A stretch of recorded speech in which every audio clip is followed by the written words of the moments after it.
Thank you for joining us for another episode of State of the Jungle presented by First Star Logistics, live from the First Star Logistics studio right here in Cincinnati, Ohio. I am your host, Malik Wright.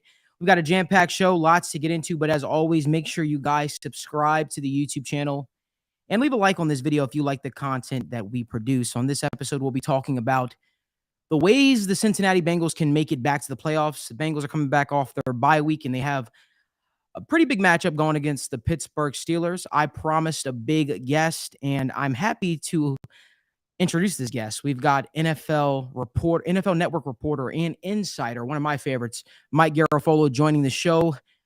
Mike, welcome to State of the Jungle, presented by First Star Logistics. Thanks for joining me, my man. Malik, what's going on, man? I'm good, brother. Excited to talk some Bengals football with you. I know the people are excited to talk some Bengals football with you, and let's get right into it. So the Bengals, obviously, Mike, they're coming off of a crazy run last year. They make it to the Super Bowl. They are sort of like the Cinderella team in the NFL. They shock the entire world. They knock off the Raiders. They knock off the Titans, the Chiefs in a comeback victory, and then they lose to the Rams, obviously, in the Super Bowl. And, everyone's expecting, the Bengals go out, they sign Lyle Collins, they sign Alex Kappa. They make all these additions to the offensive line because that was one of the glaring holes on this Bengals football team. And everyone's saying Joe Burrow now has the protection. Joe Burrow now has the pieces to take this team over the top. And they obviously started the season a little bit weird, a little bit wonky. They lose to the Pittsburgh Steelers. He throws 4 interceptions. So I guess my question to you, Mike, I'm very curious to hear what your opinion is. Do you think the Cincinnati Bengals football team can make it back to the playoffs? Or do you think the AFC is a little too tough? Yeah, I think they should. I think they don't. Third part, when you look at how they close out and just seems coming, trying to get them to 11 wins is a number for me, right? Like you're in as the max for and that would be a 7-4 right now. That'd be an 3 finish, right? 6-2 to get to that 11 schedule that I was looking. It's going to be a tough, but they've got the experience. They were in a position where they hold in the playoffs last year, and so it's good. It's hard to do it again. I do the Super Bowl hangover applies as much to the winning or to the losing team. I don't know. The winning team plays just although the winning team this year having their troubles. Have plenty of theories for why that happens. It's a different show. Yeah. This is all about the Bengals. Yeah. I them. It really has training camp with the appendectomy, Burrow, and I know that there's is that a thing to the disappointment in week wasn't. There were various reasons that stuff, but it just kind of felt like a run for this team, and they didn't and keep going. You would think after they come back and play the next week, so that's going to make them be. I put them in, but it's a conference, and see how some of these other teams playoff spots. I agree, and I know some of the audience is saying there's some audio issues cutting in, and now we're going to try to get that worked out. But here's one thing I'll say is I think that obviously when you're coming off of a big year like the Cincinnati Bengals had, the expectations are going to be high. And I think that was a great point that you made when you talked about Joe Burrow coming off of the surgery and things of that nature that may have hindered, him earlier on in the season. It to me, it seems like the Cincinnati Bengals are starting to turn over a new leaf, if you will. I mean, if you look at it last year, they were in this exact same spot going into their bye week, right? They were 5-4. Everything was pretty much close. And people were saying, maybe this Bengals football team can make the playoffs. And then obviously we know what they went on to do. And this is certainly a different team than the one last year. And I think people are are waiting for that team to sort of resurface, if you will. But it is a different team. It is a different year, things of that nature. I think that for the Cincinnati Bengals, I think that when you got an injury like Jamar Chase has, like what he's dealing with, I think it's important to establish the run. I think it's important that Joe Mixon, gets going. We're starting to see Joe Mixon be, turn back the clock, so to speak, and look like the Joe Mixon of last year, right around this time. And if you Bengals fans remember out there, last year Joe Mixon was having a hard time. He was struggling to run the ball effectively, and then the bye week happened, and then it just seemed like the offense hit a switch, and then they were able to establish the run. They were playing more of a balanced attack. So I guess the point that I'm making is I wouldn't panic just yet. I think as long as you have Joe Burrow, number 9, at quarterback, there is definitely a potential for this football team, to make waves. I think the biggest thing when it comes to this upcoming week, right now, we know that they're 0-3 in the division, right, Mike? And, they're going against the Pittsburgh Steelers, who surprised them, earlier the first week of the season. What are some of your keys to victory for the Bengals? What do you think the path to victory is for the Bengals to beat this Pittsburgh Steelers team? I think they got to play from ahead. And by the way, just on my end, because if that's the case. Yeah. Yeah, I agree. I think the biggest thing for the Cincinnati Bengals is going to be getting, pretty much keeping TJ Watt out of the game and making sure, pretty much they're able to, as you said before, play with a lead instead of playing from behind. I'm pretty excited to see how they're going to make out in this game, and to see if they're able to make it work for them. I know, Mike, you just took out your headphones.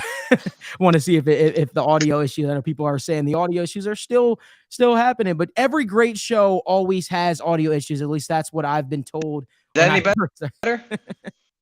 I think that's better, brother. I think the people can hear you. I can certainly hear you. All right, I just rebooted my ear. Let me know if it's a problem. Anyway,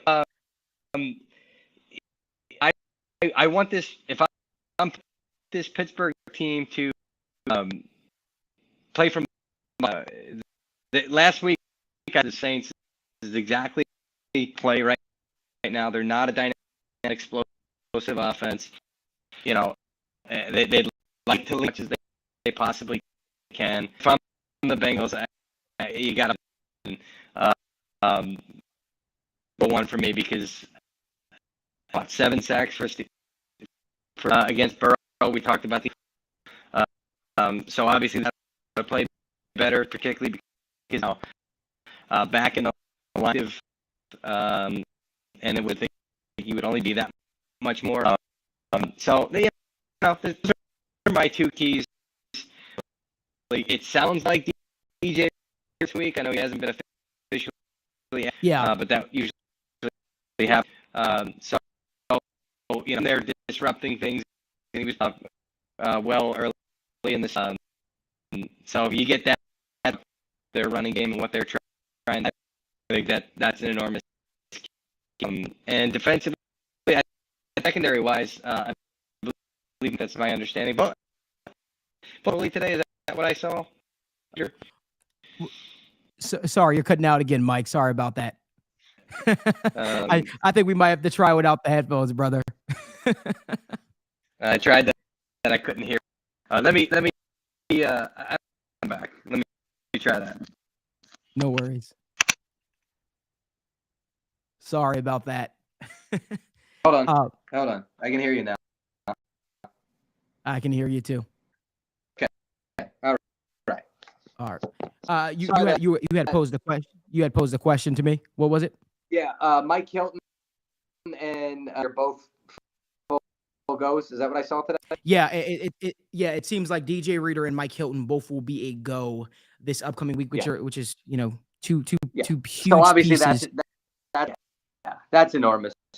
Reader is getting him up front to disrupt what they're trying to do in their running game. I think that's a huge addition. Loves DJ Reader and everything to their defense. So I don't know how much of this I was cutting out through all my keys if you want, but just play from ahead.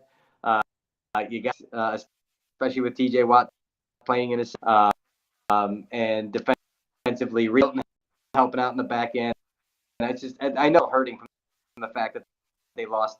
I know how well he was playing this year. They were leaning on him to do dramatically, but that's stuck at this point. So you got to stay with as many healthy bodies as you've got in the secondary and try to play. Absolutely. And I think that's what's going to help the Cincinnati Bengals team, get over the hump and sort of beat this Pittsburgh Steelers football team, because you certainly can't let TJ Watt and that defensive line, start rushing your passer. Anyway, Mike, listen, I promised I would only keep you for 10 minutes, my man. I appreciate you for making, it's fun. I gave you the earbuds. We can't count that time. Let's keep rolling here. I got plenty of time until kickoff tomorrow. For Packers Titans for sure. For sure. Like I said, we'll continue to get into it as well. I appreciate you, Mike, for making the time as well. Look, I'm excited for this Cincinnati Bengals football team this week, because I think that this game, I hate to put pressure on it a little bit, but I got to say, I think that this game might be the biggest game of their season. I think that you can't go 0-4 in your division, right? We saw them lose to the Cleveland Browns. We saw them lose to the Ravens in a close matchup. And we saw what happened week 1 against the Pittsburgh Steelers. If the Cincinnati Bengals are able to beat this Pittsburgh Steelers team, I think that they control their own destiny. They control their own destiny now, right? So I think it's going to be very interesting to see how that all plays out. I know that Dax Hill, their first round pick, will not be playing this upcoming Sunday. I know Jamar Chase is obviously not expected back this week. He's probably not going to come back until the Kansas City Chiefs game. But it'll be very interesting to see how they make do. I think that if this offense can get in a rhythm, I think this Bengals football team can get rolling, because the defense has definitely been keeping them afloat. Since we still got Mike here, I want to answer some of your questions. So as we always say, make sure you guys drop your questions in the chat. Yeah. Chase too is, there's no guarantee when he comes back. The evaluations were agreed. Surgery, rest, rehab, and hope the hip quiet down. So it not completely and everything was great, or he's going to have to manage and maybe take some time off or week to week going forward. Right. So that's no to be able to have your running. And look, I mean, Joe Burrow's things have been great since Jamar retired. Offense, things have been great. That's what you want to see. Your lead horse goes down. The guys step up, number one, and the depth at the target at their positions. And can your running offensive line do what it needs to do? Those are great signs for the Bengals. Been down here. Agreed. And you got some questions here. I'm going to let my producer, my main man Daniel, ask some of these questions for you. So we've got a question here from Keith, and it's for both of you guys. Keith Bradley says, Mike, what do you think the keys to the Bengals making the playoffs are? I mean, similar to coming up here. I mean, it's they got to play a position now when you put your not behind the 8 ball. I mean, they're in now. There are teams. I'm covering one here and left itself little room for error. You got to play really clean football. Tampa Bay has more error because they play. Point is, some of these teams that really early, since he's in the mix, no means should there be a thought here, and it's playing clean football. It's protecting Burrow. There's a reason that they went out and brought all these guys in with Kappa and what he's been able to, as a player and as a leader on that offensive room. Can lie up, be the guy that was worth everything that I know he's dealing with the back thing, and he was just designated veteran rest today. So if this offensive line really investment in the offseason, yeah, this is going to be in that playoff mix. I agree with Mike. I think that the Bengals I'm gonna simplify it by saying I think the Bengals have to beat the teams that they're better than. You know, we saw them drop some games to, you know, the Cooper Rush led Cowboys. That honestly shocked a lot of people as well. Cooper Rush really, you know, played his behind off when he was in as a starting quarterback. We saw them lose earlier on to I believe it was at the time Mitchell Trubisky starting for the Pittsburgh Steelers at quarterback. Yeah. So you've got to take advantage of the matchups that you're being given. You got to be able to go out there and execute and beat the teams that you're supposed to beat. The Cincinnati Bengals should beat the Pittsburgh Steelers on Sunday. They should win that game. The Cincinnati Bengals, if you ask me, they should beat the Tennessee Titans. The Cincinnati Bengals, if you ask me, they should beat the Buccaneers, but will they? It's about execution. It's about execution. And I think that's going to be the name of the game. Can the Cincinnati Bengals go out and win the games that they're supposed to win? And that all comes down to, you know, playing great on offense, playing great on defense, and playing great on special teams, because some people forget, but it takes all three phases. I also think that the field position battle, I know there's a weird thing going on in Cincinnati right now between Kevin Huber and Drew Chrisman in the whole punting situation there. And will we see a shift there? I believe Kevin Huber is going to be given the opportunity to be the starting punter this week, but it'll be interesting to see, you know, how he plays and if the Cincinnati Bengals make a change there, because certainly the field position battle has been an issue for the Cincinnati Bengals this season. But we're going to get to some more of these questions. Mike, we've got a question here from our guy Colton. Do you look for the Bengals to make any big moves this offseason? Look at their, you know, cap situation heading into the offseason before you always create cap room and that stuff, but we're now in year for Joe Burrow, right? If I'm not mistaken, yes, one. Yeah. I would say that's the big move, contract extension for Joe Burrow, and it's going to be big. It's going to be what, $50 million? Is that the going rate now? Yeah. So they've done or tried to do is because they want more flexibility from a budget standpoint on a rookie contract.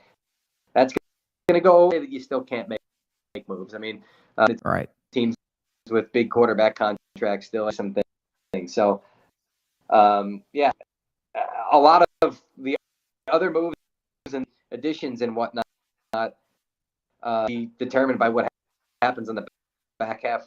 You know, which of these are you going to wind up keeping around? I mean, you think the additions that they made are going to remain in part because of some contracts, but also because they brought these guys in and thought they could work well together. So do they have to do a little bit more there? You know, Joe Mixon is coming into that contract, so maybe at some point they get and do an extension to kind of push. I don't know if we're at that point now to do that, but that's certainly a possibility.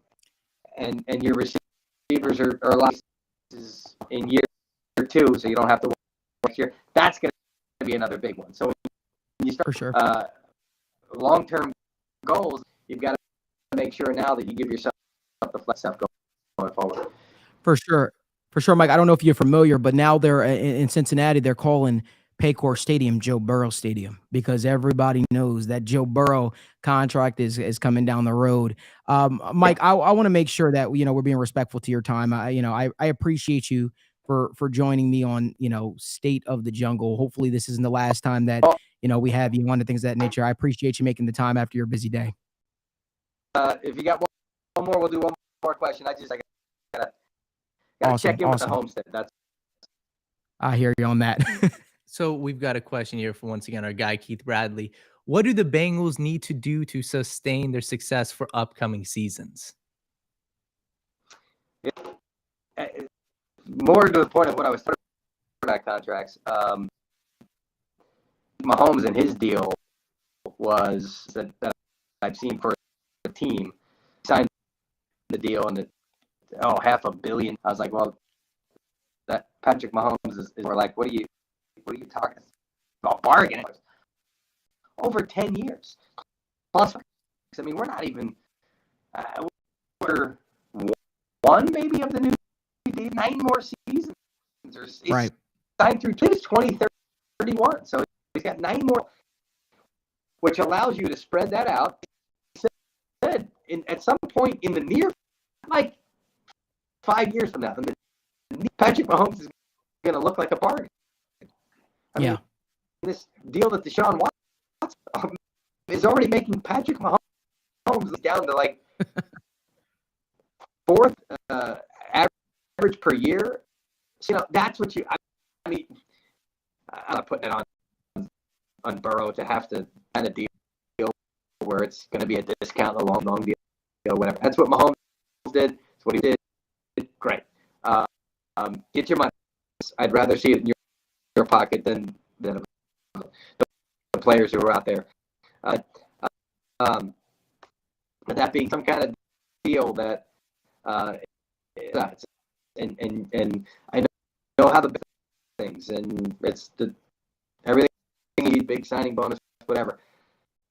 Hard to do that with Burrow's contract. You possibly can, predictability and the knowledge of what's coming for Burrow, and maybe I don't know. Did they ever? That was a big part for why they got the naming right, and just a cash infusion to get this deal done.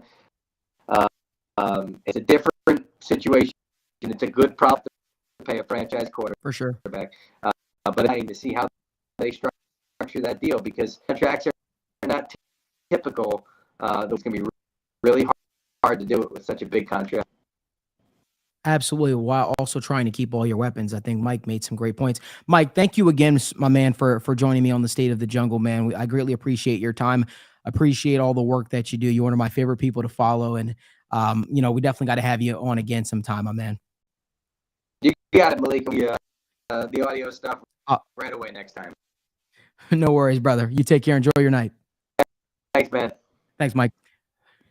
So again, want to thank Mike for joining us on State of the Jungle. He was fantastic to talk to, someone who I have a great appreciation for in this industry. But I want to make sure I make mention of this. If you're looking to start a career, there is no better place than First Star Logistics. You're looking to start your career as a broker, and you want to make an unlimited amount of money, an unlimited amount of growth and opportunity. First Star Logistics is the place. I spent a lot of time here, got a chance to hang out with some First Star employees and learn about the culture, learn about everything that First Star has to offer. Since, I moved here from New Jersey, got a chance to attend Jack Harlow concerts, Lil Baby concerts, go to NFL games, watch NFL games with Ickey Woods, things of that nature. So the culture here at First Star is second to none. If you're looking to start your career and make unlimited amount of money, make sure you apply to First Star Logistics today.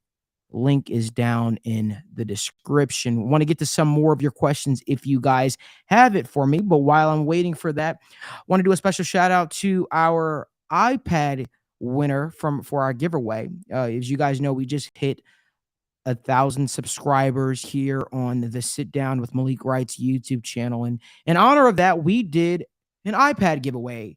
Congratulations to Jamie Morton. She came in today to the First Star Logistics studio and hung out with Daniel and myself, and we gave away an iPad. Was greatly appreciative of her for coming in and the time that she spent with us, and we appreciate you guys, every single one of you, for supporting us each and every single week. As you guys know, we do the Sit Down Mondays at 11 a.m., and then we obviously do State of the Jungle. We do State of the Jungle every Wednesday night at 7 p.m. where we talk all things Cincinnati Bengals, and I greatly appreciate you guys for making the time. Daniel, do we have any more questions to get to? Because I definitely want to make sure that I get to them. Yeah, we got a question here from Andrew Little. Sure. Andrew's asking, were the Bengals close to making any moves, and do you think their depth will be sufficient for the rest of the year? The Bengals were not close to making any moves because the Bengals stayed pat at the deadline. The Bengals did not make it a priority. They are comfortable with their roster. They are comfortable with the depth that they have. I might not feel the same, but